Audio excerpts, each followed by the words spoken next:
Order! Order! You are an incorrigible delinquent at times. Behave yourself, man!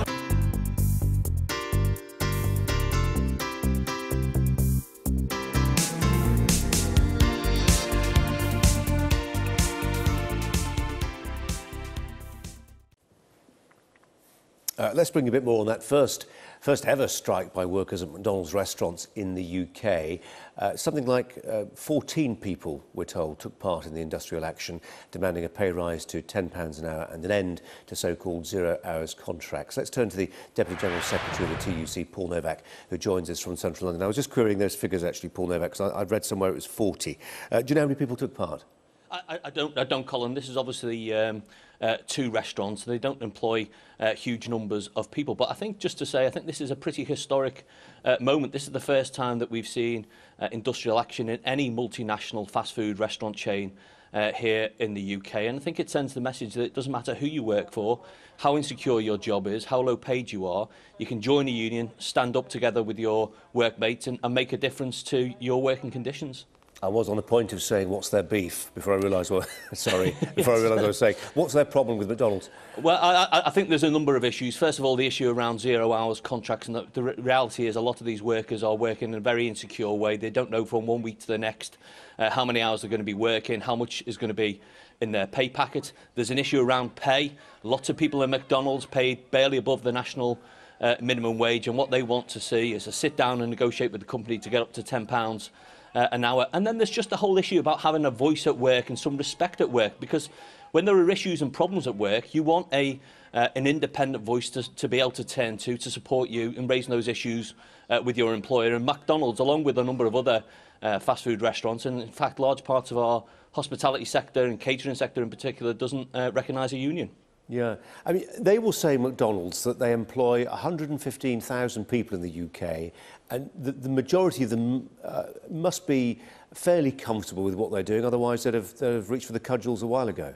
Well, I don't think that is the case. The reality is there's lots of people out there who are worried about working in an insecure way. And the reality is, yeah, they may enjoy working for the company, they may enjoy the job that they do. That doesn't mean that they don't want secure working hours. It doesn't mean that they don't want decent pay. And I would say, you know, whether you're working in McDonald's or any other fast food chain, or indeed in any job whatsoever, you should have that ability to sit down with your employer, to have your concerns listened to.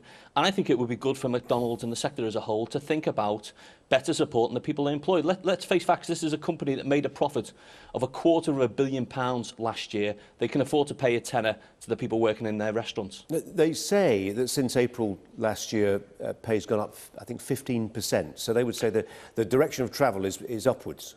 Well, a lot of those changes would have been driven by changes in the national minimum wage and the government's so-called national living wage. But the key thing for me is that McDonald's should be sitting down with its own staff and their unions and negotiating on pay. It's one of the things that many workers take for granted in both the public and the private sector. And as I say, I mean, I enjoy going to McDonald's just like many other people, particularly people maybe you've got young families, but I want to go into those restaurants and know the person who's serving me is being treated decently, is being paid a fair wage, and has got some guarantee of working hours, because this idea of week to week not knowing how much you're going to earn, what hours you might be on call for, just isn't acceptable in a modern workplace. You see, Paul, the thing is, they say, McDonald's, when it comes to zero-hour contracts, that they're bringing in fixed-term contracts by the end of this year, and they've offered that to staff, and 86% of their workers said, actually, thanks but no thanks, we're going to stay on zero-hour contracts. Well, you know, quite often there can be an interesting power dynamic at work in these sorts of workplaces where people are in insecure employment,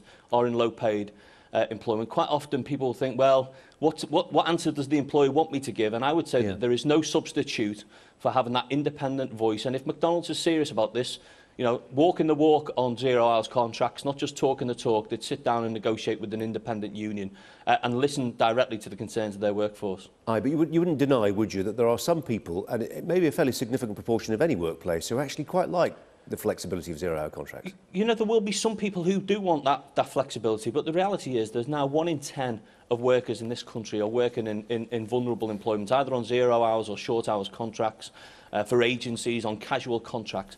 That means there are hundreds of thousands, if not millions of people out there who would want to see more secure working contracts, more security in their day-to-day working lives. That's why companies like McDonald's should listen to their staff, negotiate with the union on issues like zero-hours contracts, but it's why the government should also move to ban zero-hours contracts to take exploitation out of our labour market. Paul Novak is the Deputy General Secretary of the TUC. Paul, thanks a lot. Thanks a lot, Colin. Well, there's been strike action today at 2 McDonald's restaurants outlets. It's over pay and conditions. Let's turn to Jamie White, who's Research Director at the Institute of Economic Affairs. Jamie White, welcome to you. This seems to be principally about pay, but also about zero-hours contracts. On the point about the zero-hours contracts, McDonald's says by the end of this year, it's actually going to phase them out completely and have fixed-term contracts. And it says it's approached its staff, it employs getting on for 100,000 staff in the UK, it's approached those staff and has found that the lion's share of them, something like 85% of people, want to stay on zero-hour contracts. So what's this row about? Well, I don't really understand why the union is trying to act against the interests of its of the staff at McDonald's. I mean, as you just mentioned, most of them want flexible contracts because of the kind of life they lead. Most of them have reasons, they're students or some other reason why they want to have flexible working. And unions are dead set against these kinds of arrangements for some reason that I can't really understand. And I just think it's a shame for the workers. Well, you know, you could argue, couldn't you, that this is a hugely successful corporation, admittedly creates lots of jobs in the UK, around the world too, and can probably afford to pay the people who work there, and seem quite happy to work there, more than they're currently getting, something towards £10 an hour, which is what the union's demanding. Well, that's a different issue from fixed contracts versus flexible working arrangements. But the idea that big companies can afford to pay more is very common, but it's not really true. Big companies operate often on very thin margins in very competitive markets. I mean, fast food is a very competitive business, and one of the biggest costs that they face is labour costs. And if they go up, they're going to have to put up the price of their products, and that puts them at a competitive disadvantage. So it's not clear that they are in a position to put up pay. Also, if they're coerced to put up pay either by a union action or by the law, what will happen? Two things will happen. First, they'll be more inclined to look at ways of replacing labour, and indeed this is already happening. In cities in America where they have very high minimum wages, fast food companies are moving much more towards automation wherever they can. The other possibility is that, as I say, they'll put the prices up. As they put the prices up to cover the cost, demand for their product falls, and there are fewer jobs. I mean, I'm afraid to say there's just no magic. It's not as if there's this big pool of money just sitting there available to be handed over. The unions feel differently. You can argue whether they've got a right to do that, but they feel strongly that what they do have a right to do is have bargaining as a union with the employer on behalf of their membership, who also happen to be McDonald's employees. Where do you come from on that, in that regard? This is something we've seen more and more in recent decades, the idea that union representation, if not actively frowned on, is positively outlawed in some workplaces, and the unions say that's an outrage. Well, unions, people have a right to, they should have a right, and they do in Britain have a right to form unions and to say to their employer, I don't want to bargain individually, I want to be bargained, I want the union to bargain on my behalf and so on. I've got no problem with that kind of voluntary arrangement. Of course, there's a whole legal framework around this stuff which gives union members certain legal protections. For example, you know, if you go through the right procedures before you strike, I can't fire you as an employer for not turning up to work. Whereas, you know, I could fire somebody who wasn't a member of a union if they didn't turn up to work. So I'm not exactly sure what I think about those protections. I mean, I don't think that in the UK at the moment the various legal privileges for unions are causing a tremendous amount of trouble. But I do understand, anybody can understand why employers would prefer to have a non-unionized workforce, because you don't get this kind of action against you. So I mean, I don't think the reluctance of employers to deal with unions is outrageous. I think it's entirely understandable. Jamie White from the Institute of Economic Affairs, thanks very much indeed. Staff at fast food chain McDonald's have staged their first ever strike in the United Kingdom. Workers from outlets in Cambridge and in London walked out in a dispute over pay and conditions. They say they want an end to 0 hours contracts and to be paid a minimum wage of £10 per hour. McDonald's said the strike was actually about disciplinary issues and not pay, and said the workers involved represented a tiny minority of its UK workforce. Kamian Zerum has this report. The workers, united, will never be defeated!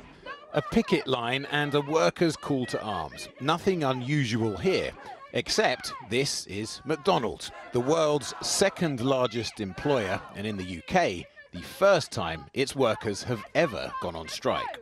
What do we want? £10 an hour! When do we want it? Now!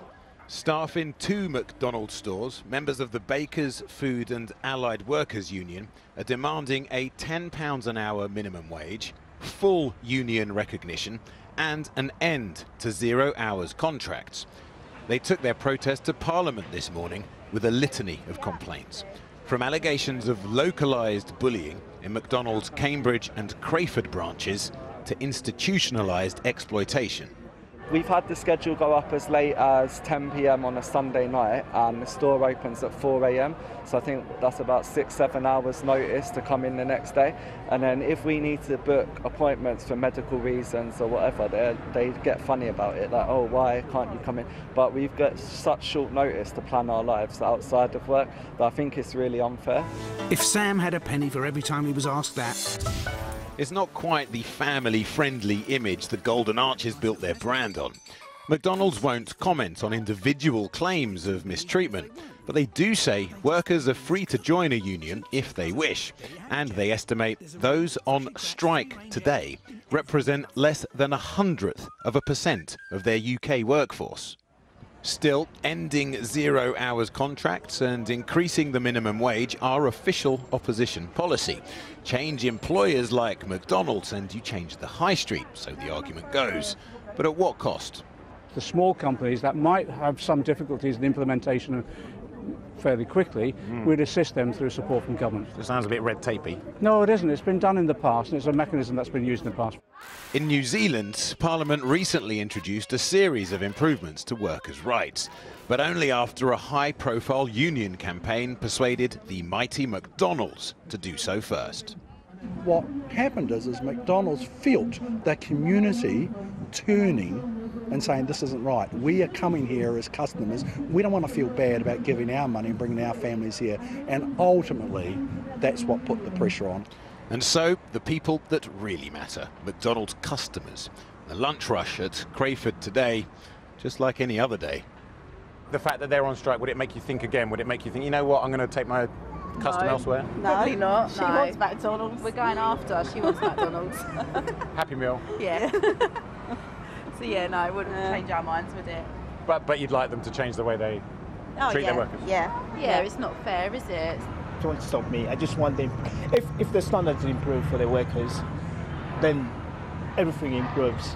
Food, one might say, for thought. I've been